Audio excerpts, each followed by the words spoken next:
مکان دیواروں سے اور گھر مکینوں سے بنتے ہیں۔ ادب اور صحافت میں فرق یہ ہے کہ ادب کوئی پڑھتا نہیں اور صحافت پڑھنے کے قابل نہیں۔ انسان کی زندگی اتنی کم ہے کہ وہ محبت کا حق بھی ادا نہیں کر سکتا، جانے لوگ نفرت کے لیے وقت کہاں سے نکال لیتے ہیں۔ ہم میں سے اکثر کے نزدیک حقیقی زندگی وہ ہے جسے ہم خود بسر نہیں کرتے۔ بعض لوگ اپنی ابتدائی عمر میں زندگی کے آخری حصے کو ناخوشگوار بنانے میں صرف کرتے ہیں۔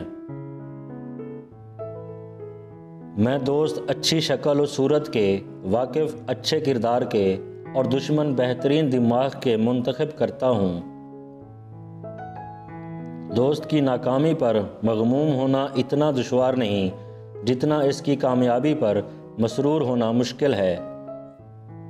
اگر فیشن کی سرپرستی عورتیں نہ کرتی تو ہزاروں درزی بھوکے مر جاتے۔ اگر کوئی خاتون اپنی غلطیوں میں دلکشی پیدا نہیں کر سکتی تو وہ صرف عورت ہے۔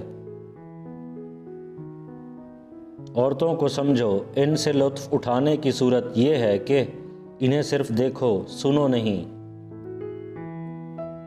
نصیحت کا بہترین مصرف یہ ہے کہ اس سے سنو اور سن کر آگے بڑھا دو۔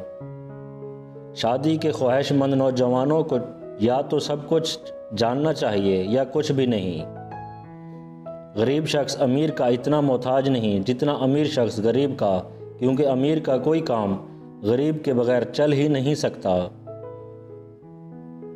عورتوں کے ساتھ زندگی بسر کرنا مشکل ہے، مگر عورتوں کے بغیر زندگی بسر کرنا اس سے بھی زیادہ مشکل ہے۔ استقلال ایسے شخص کی آخری پناہ گاہ ہے جو صاحب فکر اور صاحب تخیل